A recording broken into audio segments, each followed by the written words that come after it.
personally love that intro music. I could just play that music if I was like working on something.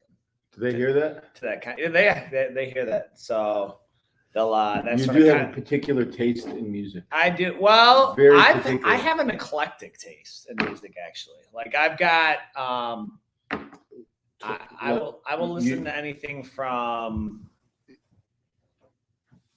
bluegrass to classic rock to rave music to EDM to alternative punk rock to Eminem to pretty much I'll listen to just about eclectic. Eclectic. What is eclectic? Like eclectic, like broad ranged, wide varying. Okay. Like broad. Yeah. Toil. Toil. Yeah, we had a conversation the other day. Like we were talking about which we're going to get into in this episode, and we're talking about our core values, and one of which, and how long did we spend trying to find a synonym for hard work? Like we were trying to find like a synonym for it, like a better word, right? And we were looking at we tried everything because we're like, well, hard work. That sounds intense, right? Yeah, like hard work, but it's also played out. Hard work is kind of played out. Yeah. And so it's kind of played out. And we're like, that's it. That's hard work. Like that's one of the things we believe in. And I was like, I got it. I have a word. I was like, I got a word that like really means hard work. And I was like, it's toil. I was like, that's a heavy word. And Professor Muhammad is like, I've never heard that. I've never heard that word before. So maybe it's like it's an archaic word. It's like not really used anymore in the English language. Yeah, I'd really like to know if you've ever heard of the word toil used. Please comment yes. You don't have to have used it. You just have to have heard it. Yeah, like heard the word toil. Like to toil means it's like you think of like a farmer plowing a field like by hand. Like that's toil. That's hard. Like literally the definition is intense physical labor. Yep. So that is one of our core values. But so today we're talking about kind of why does Metro exist. We're doing a little bit of history lesson here. If you've been following us, this might be some review. If you're just kind of turned on to us because you found us on TikTok and we talked about how your bench press means very little in Jiu-Jitsu, and like now you're here on our podcast, you're going to get a little bit about kind of why we open, why Metro exists, and kind of some things about like our core values, what makes us different than maybe some other academies, or our methodology. And so we're going to go into that. So I'm going to let you, being the senior coach here, the head professor, why don't you get us started on kind of how, like we've talked about, I guess quickly give us a rundown of your martial arts background. Okay. And then I'll just kind of fill mine in, which is short, and then kind of how we connected and how we opened Metro. Yeah. Well, I started martial arts. Let me see. It seems like I'm adding more years every year that goes by. You know what's funny is you've been 40. Like everyone asks that, they're like, "How old is he?" I say he's like 43. Oh, really? Yeah, literally. Because like you're just stuck at that number because I don't keep track of how many years we've been partner. I was like, yeah, we got partner, and he's 43. Yeah, he's 43. Yeah, you've been 43 for about 5 years. Yeah, compliments take you everywhere. Get you, take you far places. Yeah, I started my interest in martial arts started when I was like 13 years old. Right around when the Karate Kid came out, and then Rocky. I was talking to Mark. Oh, Rocky. Yeah, he's like, what movie? How much did Rocky have an impact on your martial arts? And I never thought about it, but I've probably watched Rocky more than like those karate movies. Never seen it. You've never seen what? I've never seen the first, second, third. I watched Rocky Balboa, which is the one where he's like older and on steroids and like takes a fight or something. The recent ones. Yeah, I one of them. Okay. I've only seen like the Rocky Balboa. You've never seen the Rocky fighting the Russian? Nope. Never seen Rocky fighting Tyson. I've Holy cow! like I know again. I I know the scenes. I know the Adrian. I know the Get 'em Rock. I know like whoever his coach is. Like I know. You don't know anything if you haven't seen the whole movie. I know enough. I know like he direct. I think it's really cool that Stallone directed and wrote. I think that whole the making of Rock. I think the making of Rocky is actually a cooler story than Rocky itself. A lot of people don't know about that. Well, I know about it. Wow. Yeah. Wow. So anyway, Rocky Balboa play like Rocky just Balboa when play. You think you know somebody, like you're in business with somebody, you're like your family, and I've been able to get along. I've been able to get along and like speak competently about Rocky up until this point, and I haven't even seen it. So holy cow! I mean, okay, I know that enough. goes for another discussion. So anyway, so my background, goes back into the early '80s. At 13 years old, I started martial arts, and I've basically been in and out of the martial arts my entire life. And so I've studied everywhere from Seattle, Washington, all the way back to Michigan, different martial arts. And so I was kind of looking to scratch the itch that I had, looking to fill a void. And I've also competed in many tournaments, and I've competed in the ring. Competed in MMA before. You've done an MMA fight? Not a formal one, but I have. I got you. Like nothing sanctioned or anything like that. Oh, I see. And so like a street fight. You got a street fight. I got in a lot of those. Yeah, you got in like a street fight in like a warehouse. Yeah. Okay. Basically. Right, gotcha. Okay. All right, I got you. And so the passion and the interest for martial arts has always been there, and I've always been looking for something to like. Honestly, it was really like to build confidence, and just to get like fill a void of like missing something inside of me, and I knew martial arts was the answer, and I just kept studying and training, and I studied different arts. And one day, one of my friends told me, "Look, you got to try Jiu-Jitsu. I know this is you. This is right up your alley." And he just was on me forever. He's like, "I know this is going to be for you." He didn't train though. He did a little bit. He doesn't anymore. Okay, all right. He's like, "Mo, I know you. This Jiu-Jitsu is going to be right up your alley." I'm like, "Man," and I really didn't know that much about Jiu-Jitsu, and I've watched the UFCs, but I never really connected Brazilian Jiu-Jitsu with the martial arts. And it's funny because one of the last places that I studied was in Toledo. Oh, okay. Yeah, and Chris Blankey was there. Sure. Yeah. For striking? Yes. Oh, okay. And he's actually like he's got a few black belts. Oh, a lot of people don't realize that. Oh, I bet you he has more than a dozen, like maybe 2 dozen. Oh, I didn't realize there was even that many. I thought he had like 4 or 5. No, like Chris Blankey, they're very, very. I mean, he's been around for. I think he was one of the first black belts in Michigan. Well, for sure, Jiu-Jitsu, but he's a Wing Chun black belt. Like he's a black belt in several. Of course, like he's a multiple. How many stripes black belt?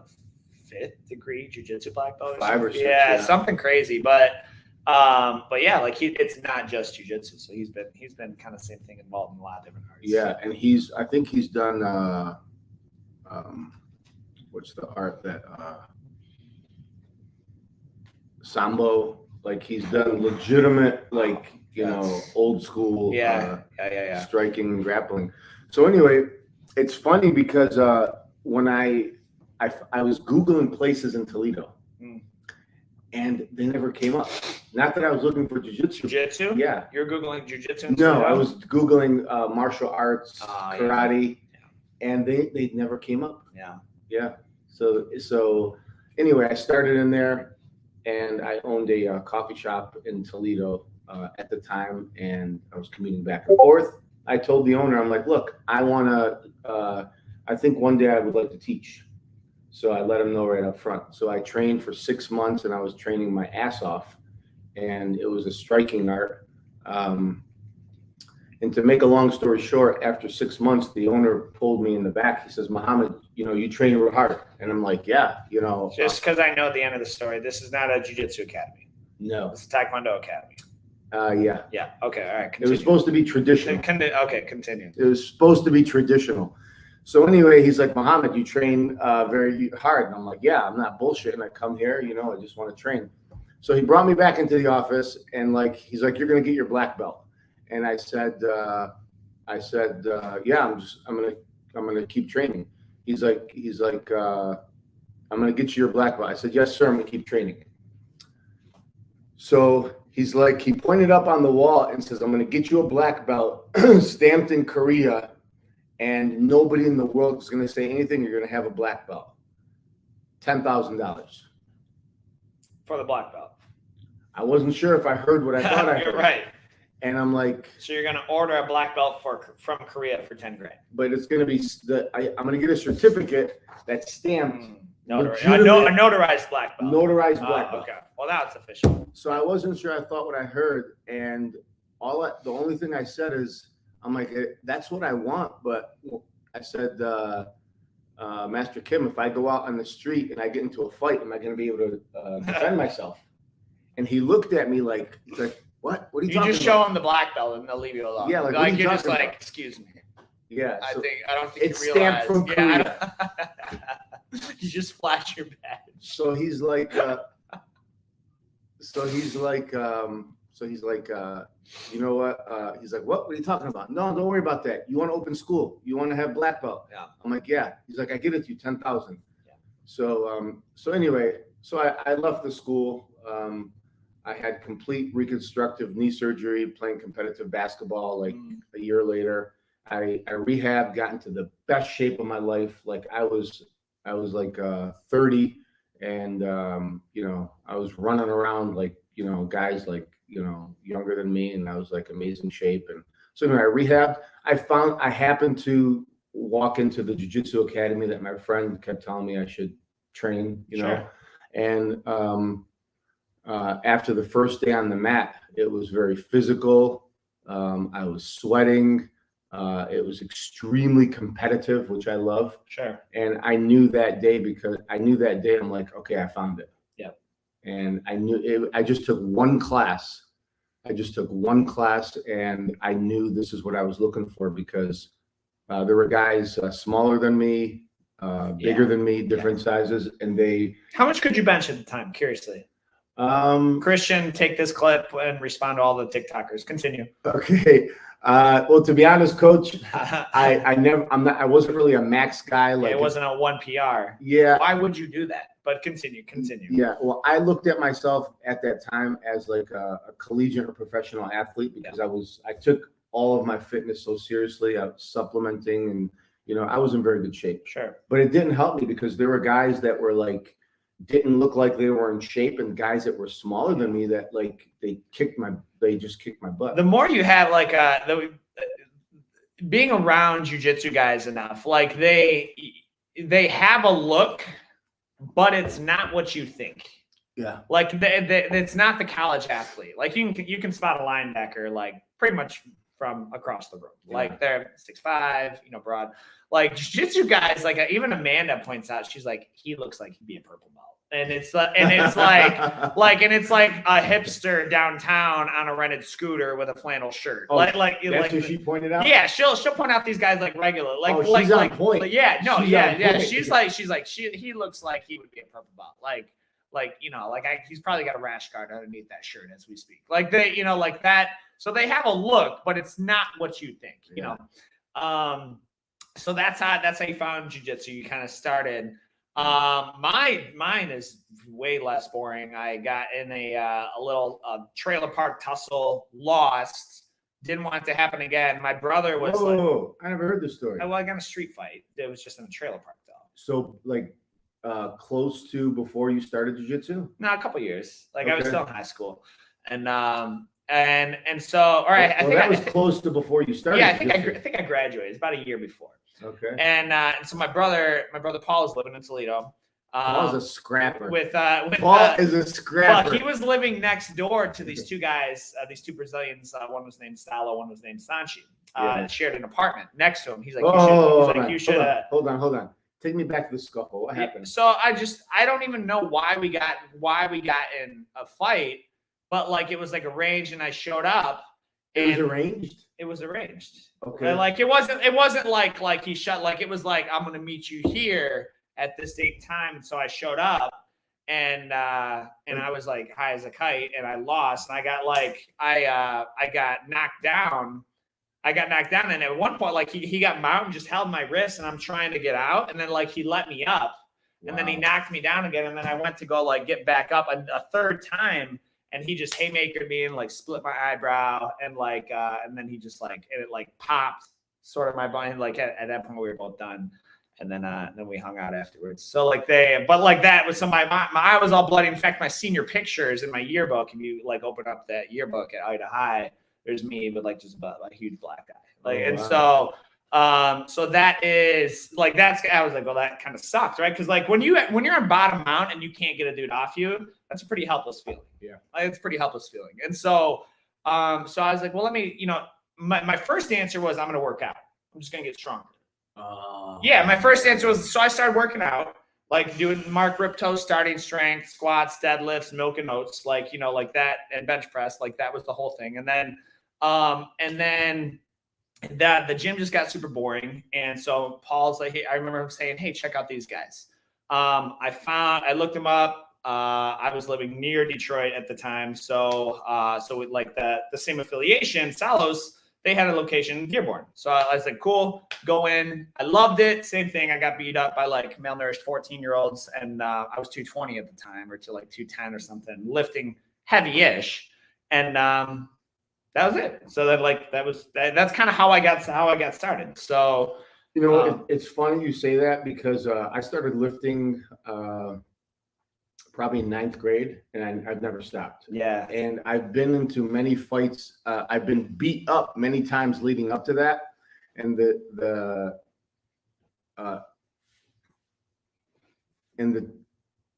from 9th grade until now, or from 9th grade until like after high school, I started working out. I was getting stronger. Yeah. And you put on some size. And it was never quick too when you first started lifting. Yeah. And you know what? You're lifting and you're getting stronger, and you're thinking that, okay, this is going to help me in a fight. Yeah.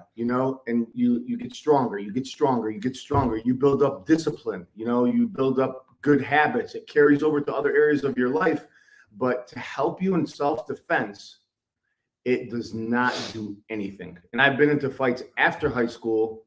And even the striking that I had, I knew that I was missing something because I was strong as an ox. And to clarify, like someone's like, oh, you're going to tell me like take someone who's if you take someone who's 300 and benches a lot, untrained, and put them against someone who's 100 untrained, of course the bigger guy is going to win. We're talking untrained versus untrained. So strength helps, but it's a poor excuse for combative training. Yeah, it's a poor substitute. Yeah, like getting confidence to defend yourself through the gym lifting weights is the absolute. You're going down the wrong path. Yeah, building down a bunch of bad habits, building up fake confidence. I was in the gym. And you look around and see some of the people that are walking around with their chest up and they got a good pump going. And the truth is that doesn't help you in a fight. Yeah, that doesn't help you in real self-defense. Yeah, and a lot of other benefits to being active and working out. But so then let's fast forward the tape. Yeah. When did we partner up? Because I started training in 2009.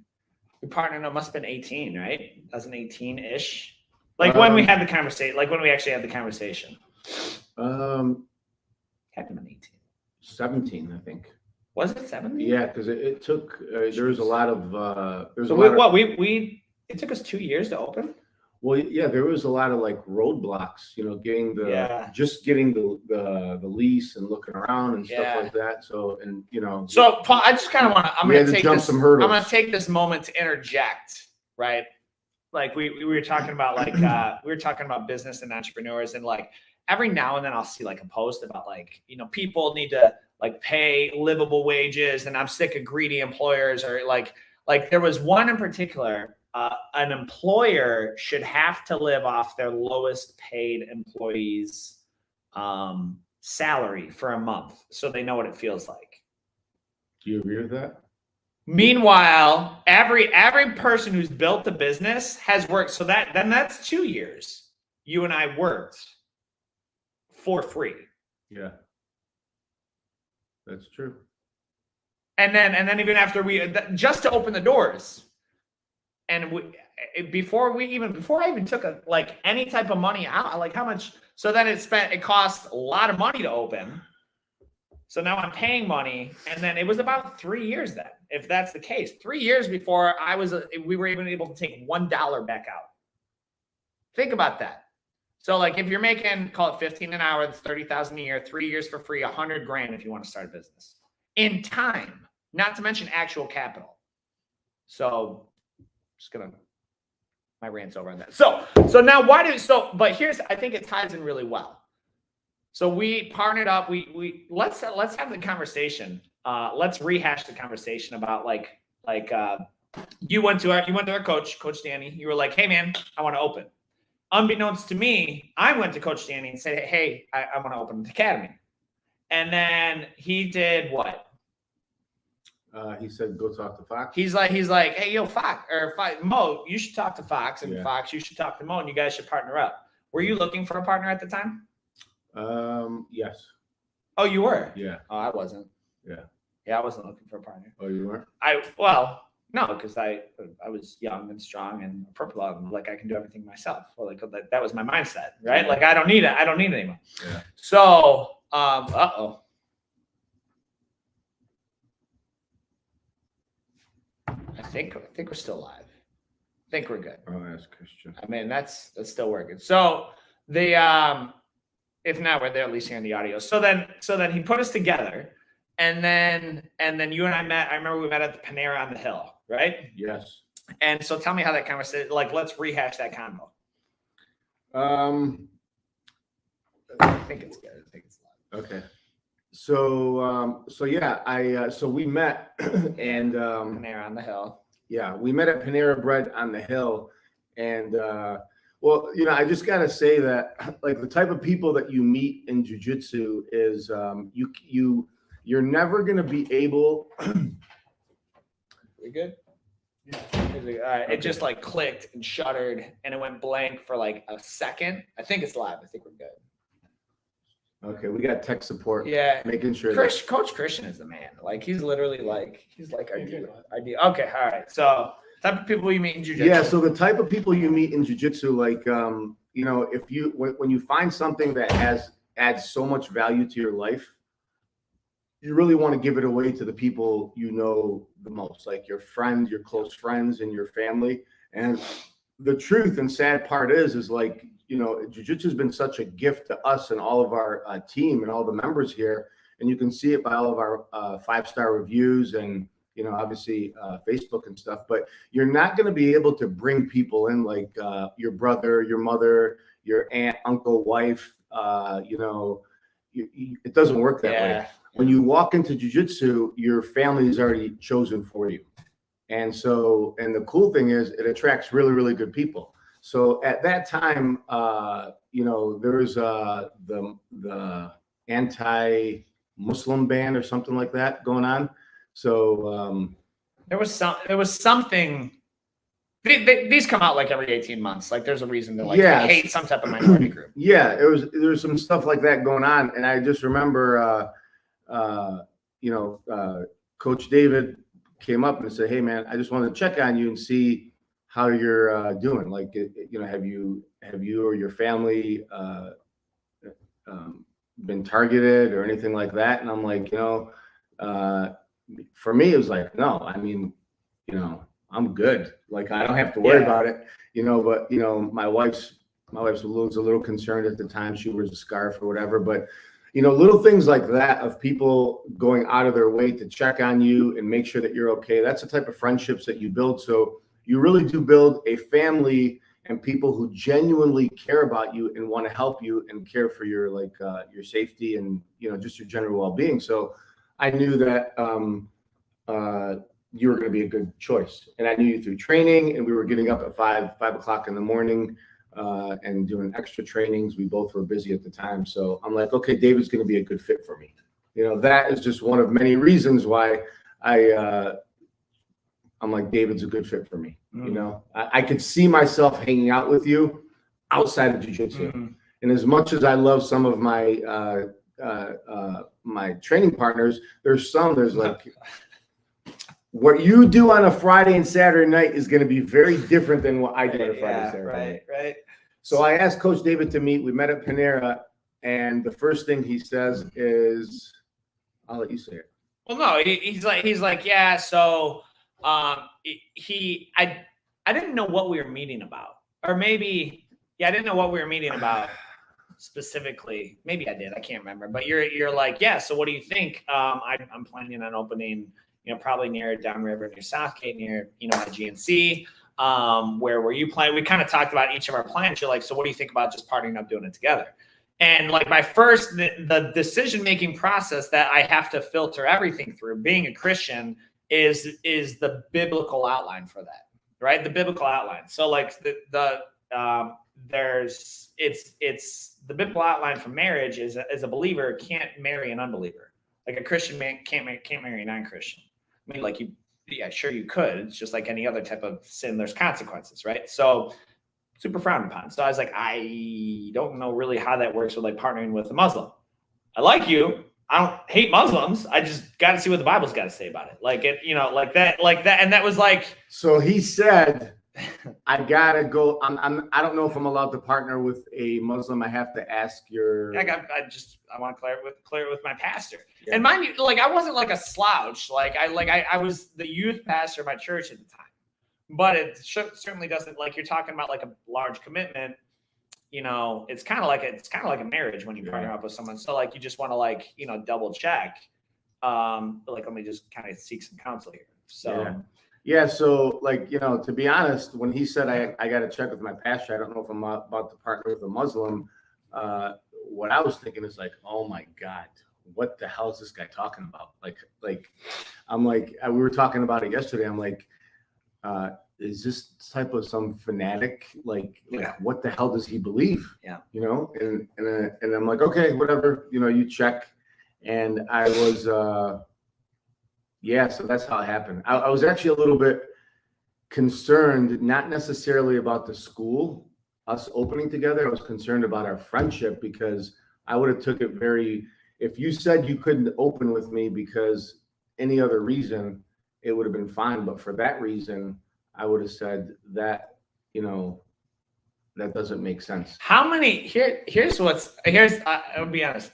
What number person was I for you to ask to partner with? This always makes me feel good. It's kind of sarcastic.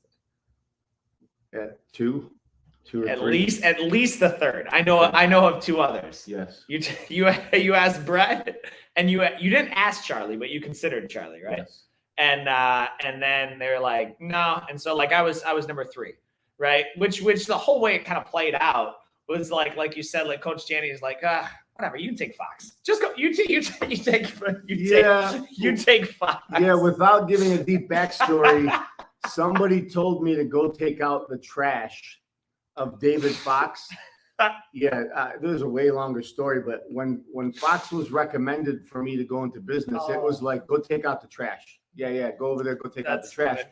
So what I did is I said, wait a second. Family man. That's funny. Nice guy, good friend, responsible, trains hard. It only makes sense. Why didn't I think of him in the first place? And then and you know what? That's a lesson for all of us is like you think you want something and you think you know what you want. You think you know what's good for you. True. And God has God has a plan for all of us. And our plan was to be in business together, and I'm glad it happened. Yeah, 100%. Super. Yeah, and we've said several times, like they're not only personally, like they just like it aligns really, really well. I've learned a lot more about the Muslim faith, like how just super, super cool. Like the overlap, I had no idea, how closely they overlap. So like we've learned a lot about each other from then. But we said, so we're gonna let's open up Metro. There was just a blur that I can't really remember where we built the place, and I wasn't sleeping. We weren't sleeping very much. And then we opened. why did we open though? What was kind of our vision about, I remember we spent a lot of hours meeting in the back of GNCs before and after class. What was some things, what did we see Metro being? What was our, why did we open? What was kind of our vision for that a little bit? I mean, I think both of us agree we're both family men. Yeah. 100%. Right. And, I wanted a place that I could, my family could train. Yep. And I would feel comfortable with it. Yeah. I wanted a place that there was a place for somebody to be really, really competitive, train hard, compete. And there's also a place for somebody who does not want to compete and doesn't want to train that hard, but needs to get in shape, needs confidence, and needs to take the martial arts benefit and jiu-jitsu benefit to their life. Yeah. And without having to grind it out every single day. Yeah. So I think for me, I just wanted a place for everybody to get the benefits of Brazilian Jiu-Jitsu. That was the big one, without having the quote unquote, the atmosphere where it's alpha males and brutes. The barrier of Jiu-Jitsu itself is self-vetting. It's self-vetting. The art of Jiu-Jitsu itself does its own job of making it difficult for people to A, join, B, stay. So that alone, we didn't need to add to that with because in a lot of academies, right, wrong, or indifferent, literally this is the protocol. Hey, Mo, all right, welcome. Go ahead, sign that waiver for me. Cool, it's signed. All right. Mind you, he's untrained. Yo, let me get Matt Enforcer 1, the 230-pound purple belt. Let me get the black belt, and give me a brown belt. They run through you, dust you, to the point of a breaking point. Yeah. And then they're like, what do you think? Jiu-Jitsu works, right? When in reality, any 4-stripe white belt or blue belt would have done the job, would have sufficed just fine. But no, we got to literally the point is to dust you and be like, all right, well, what do you think? You want to pay me some money to do that again? And you're like, dude, I can't I can't move, so, and then it's, now don't get me wrong. There's a time when someone comes in, there's a time when they're feeling big, I want to challenge, whoever, different story, which that doesn't happen here. I've never had someone, I remember they challenged Danny though. It just doesn't happen here because that would be the equivalent of walking into our culture isn't even set up like that. Yeah. People if they're looking to challenge the biggest, baddest, toughest gym, they're like, yo, Metro, that's a family facility. I want to go to someone tougher. So we don't even really present the option, right? Yeah. So you would get beat up by somebody smaller, older, or whatever. See, it works. Relentless. Relentlessly. Don't you think you need martial arts to defend yourself? Mercilessly. How can you let this guy beat you up, or how can you let this girl beat you up? That was which and on one level it's a problem. It's a mandatory problem and solution sales pitch right there. There's your problem. I've got the solution. Yeah. Do you want it? So that's our philosophy. Our methodology was a little bit different though. Yeah. And we've gotten some flack for it in the industry. We haven't since we've gone to tournaments and beat the other schools, they've quieted down a little bit. Yeah. But they're we've gotten some flack when we first opened. Yeah. Chris Blankey, I was talking to him the other day and at the tournament, right? Yeah, at the tournament. And it was funny because I still remember if you want to get ahead in Brazilian Jiu-Jitsu or you want to get ahead and get the benefits of martial arts, you got to listen to your instructor. Yeah. You know what I mean? You can't reinvent the wheel. You can't say, I want to do it this way. You go a place and you're paying them for a service. And if you want that confidence, you want to get in shape, you want to feel better, you got to listen to the instructor. Yeah, for sure. It doesn't mean our word is gospel. It just means we have a proven track record with hundreds of students that have gotten results. So don't try to reinvent the wheel. Yeah.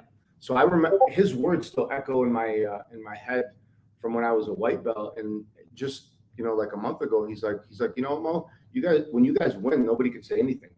So, so we have won and we've had a lot of success, and it just goes to show that, there's a place for everybody, whether competitor or not. and you know, the numbers don't lie. So yeah. So that was kind of our vision, was like lower the barrier of entry to jiu-jitsu. yeah, Like we can make anybody tough. Okay, we can make anybody tough. yeah. And but like you start with a little bit softer entry. You wade them into it. Yeah, and you know what? You wade them into it. And I've always said, and I tell our students, we don't need to teach anybody to be tough. If you step into a gym, Brazilian Jiu-Jitsu There's something gym, special about you. That's a fact. 100%. That's a fact. If you are training Jiu-Jitsu, make sure you get this, take this to the bank. You don't need to be trained to be tough, because you're basically in a fight every single day. You're basically in problem-solving mode every single day, and you're using your head and your body to. You're in the minority. If you're on the mat, you or your child are on the mat. You are tough. You are so many decimals to the right. You're already 1% of the population. For sure. Because 1% of the population is like immediately. Most are out of shape. Like they do nothing, right? And then like from there, those do something not super active, and then you have like your we'll go next to the 5 or 10%. Let's call it college athletes. Yeah. You know, but they're doing sports, and then to those who are like, I'm gonna do combatives and actually do jujitsu, like something like jujitsu, and you're doing that, and you've got other responsibilities. Like you're in the 1%. You're in the 1% at least, if not half of 1%. Yeah, and you're so, training. You're already tough, and yeah. you know you have to understand. You don't need to filter anyone. They've literally could have been anywhere else. They came to your academy. They're on the mat trying something new. Yep. There's something special about them. For sure. Period. And so like that's kind of our why. You just sort of why we open. That's kind of a little bit about our methodology. So what are some things that set us apart? Now, mind you, our goal is to see everybody train in jiu-jitsu. Yeah. Everybody. If you train at Metro, awesome. That last week alone, I referred 2 or 3 people who called in to a different jiu-jitsu academy. They were just closer. They were like in Westland and Livonia. And I was like, yo, like why would you drive to me? You know, go check out these other academies. So if you're training jiu-jitsu anywhere, I'm happy. Yeah. I'm happy. And we've had people come into us. They're like, you know what? I am looking for a little bit tougher, like more of like a Rocky Balboa type-esque gym. Yeah. Something a little bit less polished. If you live close, just try our competition class, because if you want to play the Rocky Balboa thing, there's Rocky Balboa. You want that kind of training, competition class is just that. Yeah. So like they're like, you know what? I kind of want to try something out. So and that's fine. And then we see them at tournaments, and we're happy. So if you're trained jiu-jitsu, I'm happy. But what are some things that sets apart in our kids program? Let's start with our kids program. What sets our kids program apart? Well, you know, we have, we knock on wood, we have a bunch of, our kid to coach ratio is pretty high.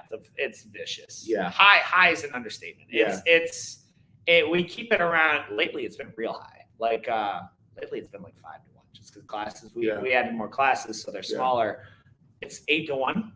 It's 8 to 10 to 1. Yeah, we keep it 8 to 1, 10 to 1. You can almost say it's 5 to 1, because when 2 people match up, there's only 2, 4, 6, 8, 10. That's 5 matches that they're only watching at one time. So one is our kid to coach ratio. I think the biggest one is we reinvest in our coaches a lot. Every one of our coaches are paid. Yeah, there's no once they after their training period, every one of our coaches are paid. I think any coach would teach for free. And I think the majority of our coaches on staff, most of them have taught for free for a long time. Absolutely. And they're paid very, very well, and they're held accountable to a standard to make sure that we deliver a good experience and reinforce positive growth in our children. So, because you're dealing with, and this is something that I'm kind of nerding out a little bit more. Like, so even though I taught like youth for a decade, that's kind of like how like teenagers, you know, you talk to them a certain way. But I used to not really enjoy I'll be honest, like the younger kids, till I had kids. Yeah. And then and one thing that once you have kids, like there was just this age of like kid, if you're childless, right? You're like, 5, 10, whatever, you're all kind of the same. Yeah. I don't know if you can read. I don't know if you can write. I don't know if you're potty trained. Like, I have no idea because I don't have kids. Yeah. But like now you spend time around them. Like a 6-year-old, most of them are extremely intelligent and way more observant than you give them credit for. Yeah. Like far more. And so how you speak to them, you can't speak to a 6-year-old the way you speak to an 8-year-old, the way you speak to a 13-year-old, the way you speak to a 37-year-old. Like the communication and even just the, like they're getting taught and educated on how to communicate with these kids and coach them using curriculums that people pay, that we're teaching higher level than university, like how to communicate with that. And a lot of which our parents are like, well, parents want to do like the, like boss hammer parent thing. And they're like, no, my kid's going to listen. And they do that because they don't want to look like a bad parent. They're like, hey, listen, mom, dad, that's actually not going to get you the best result. It's going to be counterintuitive. And so you will effectively undo everything that you're paying us to do. So why don't we just kind of go with this reward method here? You had something to say on that. Yeah. I mean, you think martial arts and discipline for kids and they want to crack the hammer down. Sure. They really want to be tough, but there's a time and a place for that. Keep going. For sure. But one of our strategies working with kids are, if you get behind a little kid and try to push them, they're going to dig in like a horse. But if you get in front of them and you pull them to you, they'll follow you anywhere you want to go, 100%. Like anywhere you want to go. So I think one of the things that separates us is, I believe all martial arts instructors want to deliver their martial arts to their students, but you have to go outside Jiu-Jitsu to teach people how to learn. You have to go outside of Jiu-Jitsu to teach people how to follow you and trust you and build that relationship. It's not about training as hard as you can. Like there's a time and a place for that, but more importantly, you have to have trust and you have to have understand the psychology of different people in order to for them to follow your curriculum. Sure. If training hard equated to incredible skill, then all of these self-taught street fighters on YouTube would just be amazing. Yeah, they would, because they fight hard. I believe they fight hard. But they just not really a whole lot of technique to it. So let's add. So then what about? I'm gonna go a little bit deeper into our kids program, because like that's a really humble overview of our kids program. Our kids program, in addition to that, like it's not the art of jiu-jitsu is only about half of our curriculum. The other half is heavily in character development, because I haven't yet once had a parent bring their kid in. They're like, yo, I want to be a no-gi pan champion. Never once, never happened. Like, so tournaments are great. Tournaments build character. Tournaments build mental strength. Tournaments get to test their knowledge, but tournaments don't equate to your child listening to you and making their bed. True. Like they don't do that. So now we're talking about black belt mindset. Yes, coach, no coach. Yes, sir, no, sir. Like we talk about those things. And then parents at home, I tell kids all the time, who's your coach at home? And they're like, I was like, your mother. You listen to them the exact same way you listen to a coach in here. And they're going to tell on me, like, who's your coach at school? They're going to tell me, like, what that is. And so that character development, we have monthly, we have work with a program called Powerful Words. We talk about integrity, kindness, friendship. My daughter, literally, so my daughter she wants to go to Red Belt Fun. She went there once. It cost us like $300 or something, like for a party, like that paid for a few people. I said, like, sweet place. It's just, it's they got to make some money. So, and she's like, hey, Dad, like we were at the gas station. She's like, can we go to Red Belt Fun? And I was like, honey, that costs money. Like you can't just kind of go on a whim. She's like, what can I do? I was like, well, you can earn some money. And then she's like, I'm going to earn some money and I'm going to do it without you asking me, because that's integrity. She's 6. And she like, so now, like, where else are they learning that? Like that's an example. Okay, that's your daughter. That's not just my daughter. It is my daughter, but it's like I get to benefit because I don't coach her. Yeah. I don't coach her. Yeah. Like literally on the mat. Like I was hiding behind the fridge yesterday trying to watch her match. So she wouldn't look at me and like just kind of like give up, right? Yeah. Because if she gets taken down and she sees I'm watching, then she'll cry. Yeah. Because she feels like she let me down. And it's the same with all kids and their parents. And that example, I promise you, is we hear that from so many different parents, and that's what separates us apart. Is that the kids are learning how to be better kids. Yeah. You know, the kids are learning how to be good kids. The kids are learning how to, you know, if you spot one of these kids out in the street or in a crowd, you know, you're going to say, wow, what a good kid that was. They have good manners, they're well behaved. Whose parent is that? That's our goal. Yeah. And you know what? We hear that and we get so many compliments. And I think that's one of the things that separates us, is that we want to consciously remind kids how to be good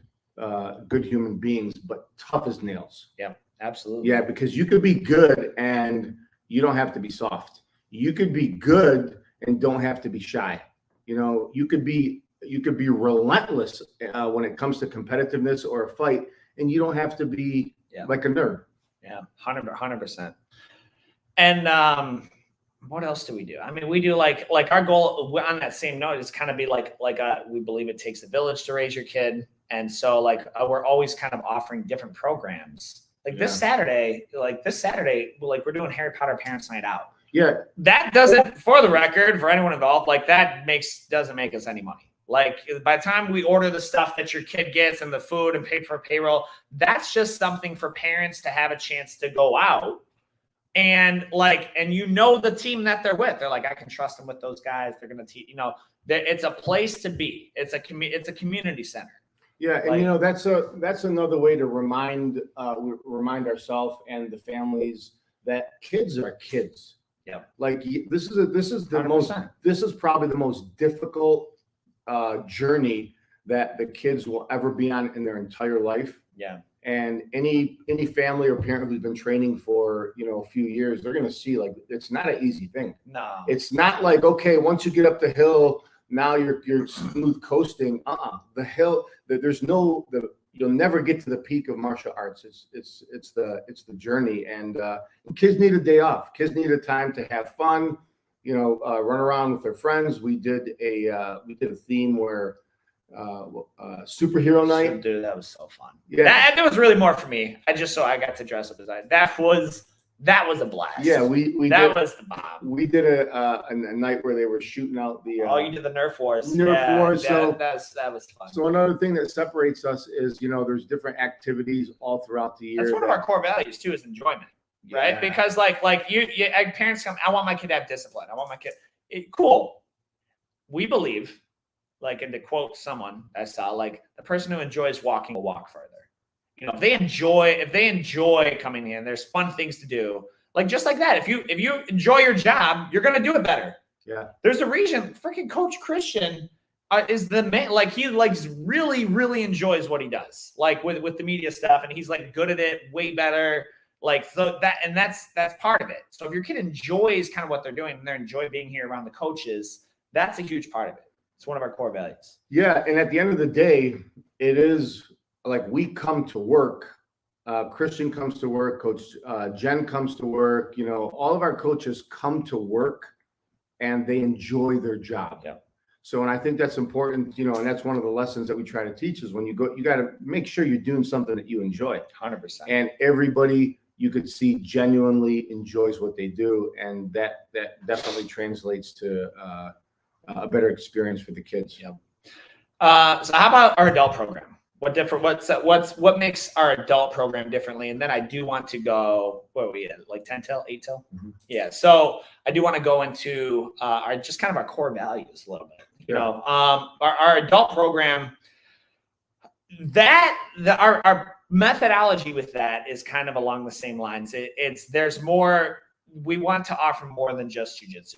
Now it's a little bit different because you can't do someone's 45, you can't really run and say, hey, we're going to do a character development program. But we can talk about these things and remind them, you say this all the time, what you're getting here needs to translate off the mat. Yeah. It needs to translate to your family.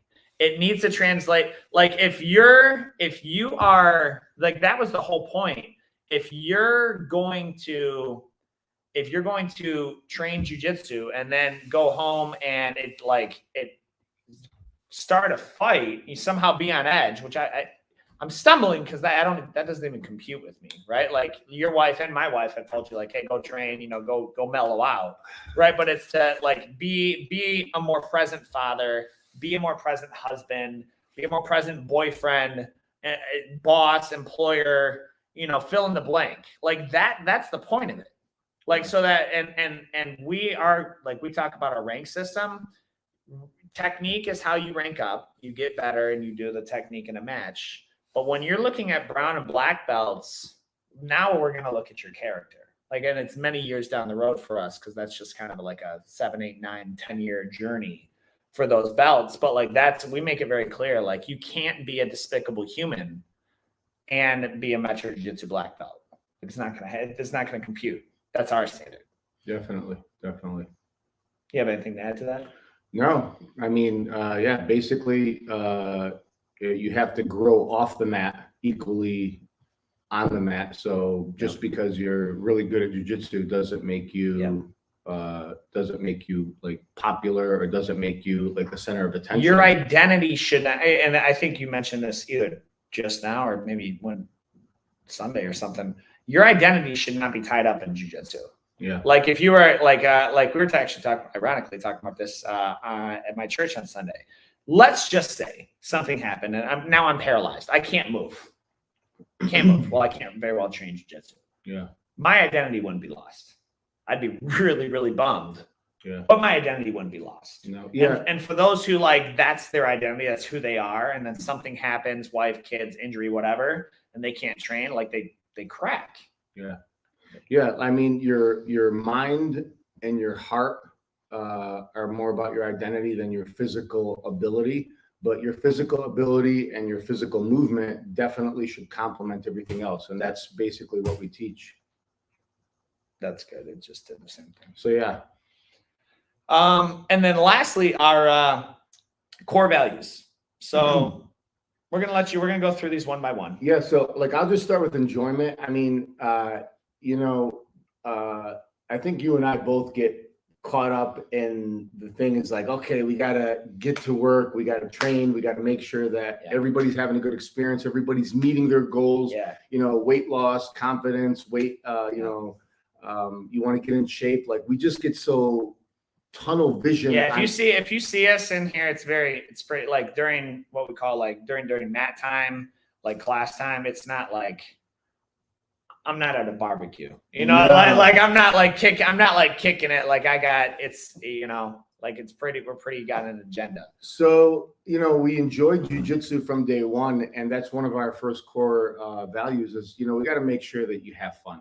And, you know, it's a reminder for both of us is like, you know, don't forget that we started this because we enjoy it. 100%. So, you know, you got to have fun on the mat and off the mat. And it shouldn't always be, like very stern and, you know, and that goes like, and again, these are core values like for our members and also our team as well. Like, and when people hear us talking about this, like it just breaks my heart when I hear people like that hate their job.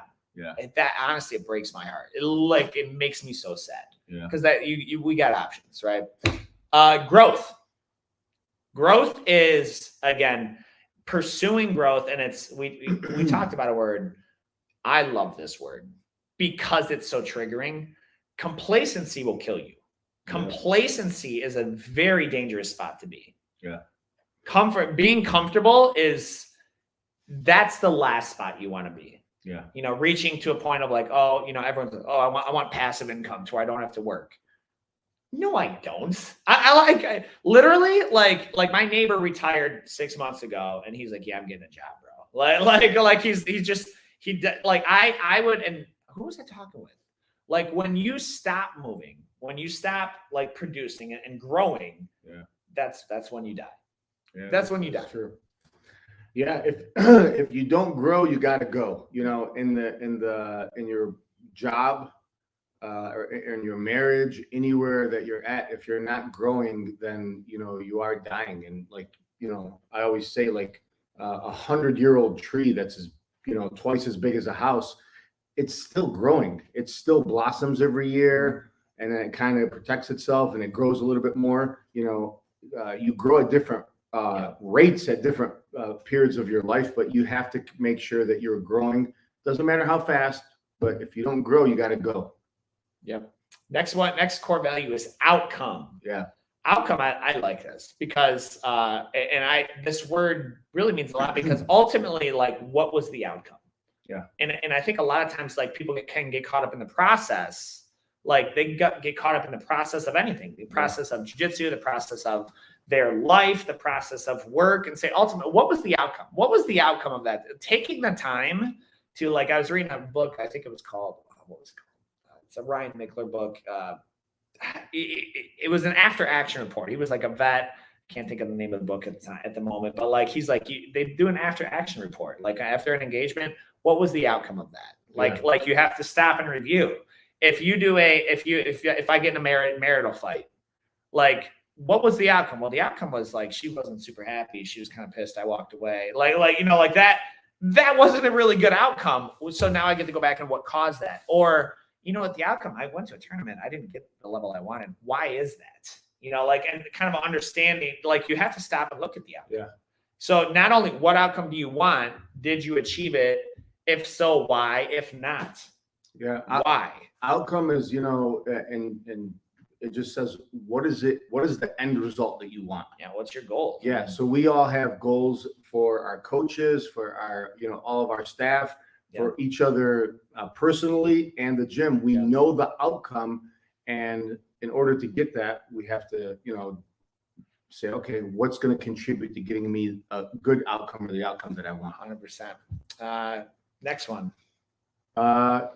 Community. Yeah, like we were saying, you cannot pick your family. They come along, and we get to pick them.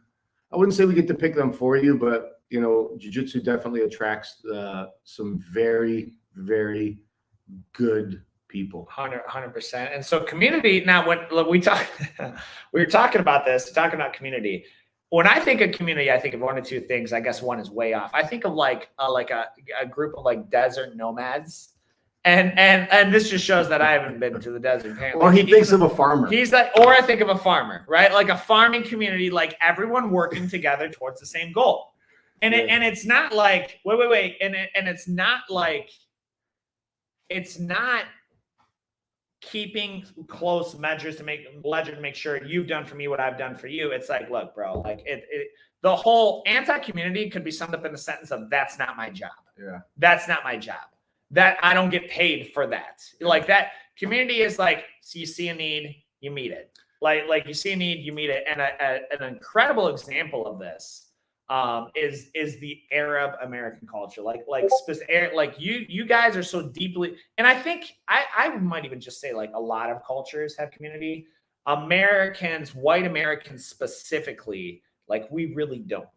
Like, I was talking with Jordan, who's a super nerd on like ancient culture, and what was commonplace in like Jewish culture and probably like Middle Eastern culture is like your kid gets married. Jabril, let's say he gets married. It was customary you would just build an addition on your house or on your bed. Like in America, we're like, peace, I'm moving 30 minutes away. I don't want to see it like I don't want to see it like in white culture. It's kind of what we do, right? Like, it's whatever, right? I did it. Like, I live 45, almost 60 minutes away from my parents. I'm kind of independent, right? Because I'm independent. I'm the man. Well, I like more and more now, I really like the idea of like tight community stays together. Like, they stay together because then they're there to give back to the community. You're relying on each other. Like, we've kind of, I personally, like, you talk about childcare, you guys don't really have that issue because you rely on your community. You rely on your neighbors. You rely on your friends, your family, your cousins, your cousin's cousins, your seventh cousin's cousin. You didn't even realize we're your cousins until they came into the account. Like, like that's your community. It's very valuable. Yeah. And I think that's huge. Just yesterday, one of our members posted in our private group and asked if anybody could pick up one of their kids for to get to class. Yep. And these people are not friends. Yep. The parents are not like friends. They don't talk to each other, hang out with with each other, but they are in the same class. The kids are around the same age. And one of the parents was like, yeah, I'll pick them up. And we even had one of our now coaches pick up one of the kids and bring them to class. And, you know, it's not an everyday thing, but when the community reaches out, we want to help each other. And really that's what they were saying is like, you know, in a community, we got to do our best to reinforce that, the culture of, you know, supporting people in your family. So, and the last one is hard work.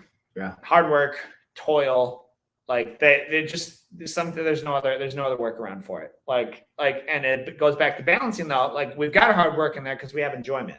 So there's now a concept as this book called, I'm not a fan of the author, but it's called EntreLeadership, right? Dave Ramsey. If you like him, cool, whatever. Like show up, work hard, go home. Yeah. That's it. And a lot of times what we tend to do, I'm guilty of this as well, is I show up, I get distracted, I don't feel as accomplished as I should have. I go home, I try to make up for the lost time because I wasn't diligent enough working hard.